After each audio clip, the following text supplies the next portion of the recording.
A deputada federal Bia Kicis se pronunciou pelas redes sociais sobre a decisão do corregedor do Conselho Nacional de Justiça, Luiz Felipe Salomão, que de ofício determinou a juízes de varas da infância e juventude que persigam pais que levam os filhos a manifestações patrióticas. A deputada relatou que consultou vários promotores e que concluiu que há um desvio de finalidade por parte do corregedor que visa impedir ou atrapalhar as manifestações protegidas pela Constituição. A deputada também comparou com manifestações da extrema-esquerda que não sofrem qualquer restrição. Bia Kicis desabafou. Isso é uma palhaçada, é desvio de finalidade e isso é grave. Eu estou fazendo essa denúncia para que os pais fiquem atentos. Os filhos pertencem aos pais e não ao Estado, e o Estado não pode se valer de subterfúgios, de atos com aparência de legalidade para perseguir quem quer que seja. A deputada apontou o totalitarismo presente na decisão e disse: não podemos aceitar isso e esse tipo de conduta tem que ser denunciada sim. A ditadura da toga segue firme. O Brasil tem hoje presos políticos de jornais, parlamentares e influenciadores censurados. A Folha Política tem toda a sua receita, gerada desde 1º de julho de 2021, confiscada por uma canetada do ministro Luiz Felipe Salomão, ex-corregedor do TSE, com o aplauso e o respaldo dos ministros Luiz Roberto Barroso, Alexandre de Moraes e Edson Fachin. Além disso, todas as receitas futuras do jornal obtidas por meio do YouTube estão previamente bloqueadas. Há mais de 16 meses, todos os rendimentos do jornal estão sendo retidos sem justificativa jurídica. Anteriormente, a Folha Política teve sua sede invadida e todos os seus equipamentos apreendidos a mando do ministro Alexandre de Moraes. Mesmo assim, a equipe continuou trabalhando como sempre, de domingo a domingo, dia ou noite, para trazer informação sobre os 3 poderes e romper a espiral do silêncio imposta pela velha imprensa, levando informação de qualidade para todos os cidadãos e defendendo os valores, as pessoas e os fatos excluídos pelo mainstream, como o conservadorismo e as propostas de cidadãos e políticos de direita. Se você apoia o trabalho da Folha Política e pode ajudar a evitar que o jornal seja fechado pela ausência de recursos para manter sua estrutura, cumprir seus compromissos financeiros e pagar seus colaboradores, doe por meio do Pix, cujo QR Code está visível na tela, ou por meio do código ajude@folhapolitica.org. Caso não utilize Pix, há a opção de transferência bancária para a conta da empresa Raposo Fernandes, disponível na descrição deste vídeo e no comentário fixado no topo. A Folha Política atua quebrando barreiras do monopólio da informação há 10 anos e, com sua ajuda, poderá se manter firme e continuar a exercer o seu trabalho. Pix ajude@folhapolitica.org. Assista! Olá pessoal, aqui é a deputada Bia Kicis. Tem um assunto muito sério para falar com vocês. É sobre essa decisão do corregedor do CNJ, Conselho Nacional de Justiça, o ministro Salomão, que determinou os juízes da vara da infância e adolescência que vão atrás de pais que estejam levando seus filhos para as manifestações patrióticas, dizendo o seguinte, que essas crianças estariam em situação de risco, que estariam contra o Estatuto da Criança e do Adolescente, o fato de elas estarem nessas manifestações sujeitas aí a chuvas, a isso e aquilo. Bom, pessoal, conversei com vários promotores que disseram que, na verdade, está havendo um desvio de finalidade por parte aí do corregedor, que está querendo usar do ECA, que é o Estatuto da Criança e do Adolescente, para tentar impedir, barrar, atrapalhar as manifestações, que são manifestações livres, que são previstas na Constituição e garantidas como um direito fundamental. Pessoal, olha só, isso é muito grave quando você usa um ato com aparência de legal para cometer um desvio de finalidade. Não estão querendo proteger as crianças. Se assim fosse, o CNJ já teria se manifestado quando fizeram aquela manifestação aí dos sem terrinhas, mais de 1.200 crianças participando de protestos aqui no Distrito Federal, no final gritando, né, fora Temer, e pedindo a soltura do Lula, do condenado na época preso. Também 580 dias de acampamento lá em Curitiba, na frente da Superintendência da Polícia Federal. Ninguém foi lá ver se tinha crianças metidas no acampamento, ninguém foi perturbar os manifestantes que lá estavam pedindo democraticamente a soltura de um condenado em 3 instâncias. Então isso é uma palhaçada, tá? É desvio de finalidade, isso é grave. Eu estou fazendo essa denúncia para que os pais fiquem atentos. Os filhos pertencem aos pais e não ao Estado.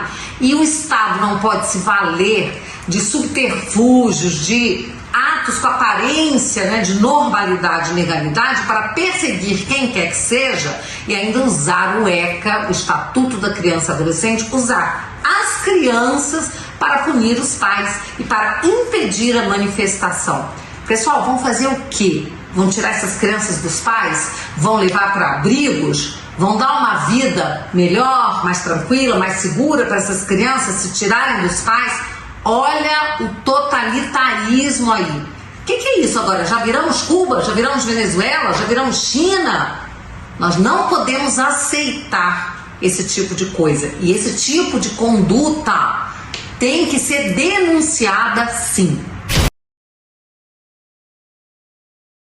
Senador Veneziano, colegas senadoras, senadores, volto hoje a essa tribuna representando milhares de pessoas que me escrevem diariamente nos meus WhatsApp. Cobram o reequilíbrio democrático ora perdido por decisões que estão à margem da legislação brasileira e da nossa Constituição. O ministro Alexandre de Moraes extrapolou todas as barreiras institucionais e legais. Uma afronta aos mais basilares direitos das liberdades individuais. Estou me somando aqui, fazendo coro, ao senador Lazier, que já se manifestou lá do meu estado, ao senador Portinho, do Rio de Janeiro, e ao senador Girão, que está ainda presente nesse ato aqui. Sentenças questionáveis estão sendo publicadas há quase 2 anos, sem que o assunto seja ao menos discutido nessa casa. O resultado é uma escalada de atos abusivos que chega até mesmo à aplicação de censura prévia, algo inconcebível no regime democrático de direito. A República clama por coerência. O autor das atuais sentenças conturbadas também manifestou contrariedade de forma eloquente sobre atos de censura ocorridos em 2018. Vejamos. Não há permissivo constitucional para limitar preventivamente o conteúdo do debate público em razão de uma conjectura sobre os efeitos que certos conteúdos possam vir a ter junto ao público. Aqui não é só exercício de futurologia, como é também, talvez, mais grave, um excesso de paternalismo de querer o poder público, por essa ilegítima intervenção, escolher o que o eleitor pode ouvir, ver e o que pode ou não ter acesso. Esta foi a posição do ministro Alexandre de Moraes há apenas 4 anos. Diante desse contexto, vamos falar de competência e dever. A Constituição Federal expressa de maneira inquestionável no seu artigo 52 a competência do Senado Federal em processar e julgar ministros do Supremo Tribunal Federal. Assim sendo, não cabe, senhor presidente, não deliberar neste plenário os pedidos de impeachment protocolados há mais de 1 ano e meio. A inação dessa casa, senhoras senadores e senadores, tem encorajado este ministro que, não encontrando obstáculo ao seu ímpeto abusivo, segue praticando atos flagrantemente inconstitucionais. Os desmandos do senhor Alexandre de Moraes têm seguido uma escalada autoritária que precisa ser contida urgentemente. À frente do Tribunal Superior Eleitoral, tem praticado uma série de atos que promovem a censura de ideias, fatos e interpretações deles, que em evidente violação ao artigo 220 da nossa Constituição, que proíbe terminantemente toda e qualquer censura de natureza política, ideológica e artística. Estas ações ferem de morte a liberdade de expressão, pilar essencial da dignidade humana, expressamente reconhecido como direito individual fundamental pela Carta Magna nos termos do seu artigo 5º, inciso 4º. É dever da presidência desta Casa promover transparência e fazer o uso dos freios e contrapesos para combater esses excessos. Nem mesmo a convocação de esclarecimento ao ministro Alexandre de Moraes foi incluída na pauta de discussões. Isto não é razoável, senhor presidente.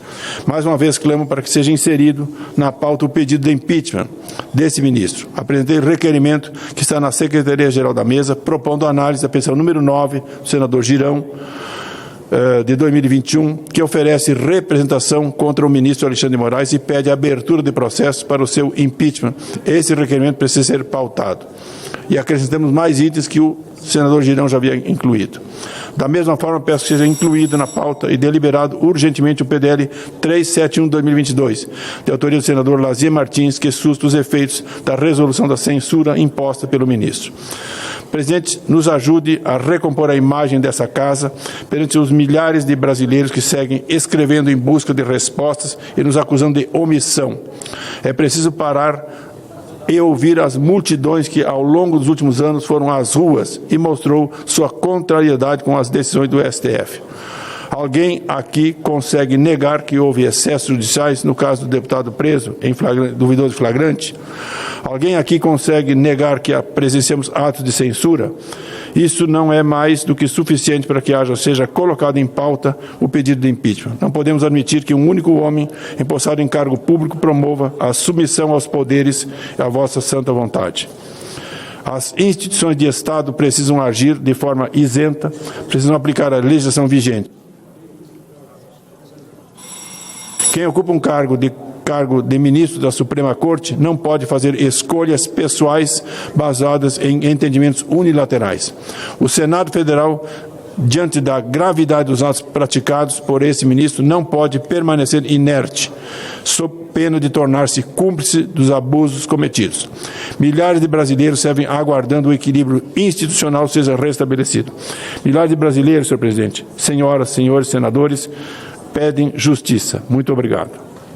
Obrigado, senador Luiz Carlos Reis. Eu convido Sua Excelência, senador Rogério Carvalho, como penúltimo orador inscrito.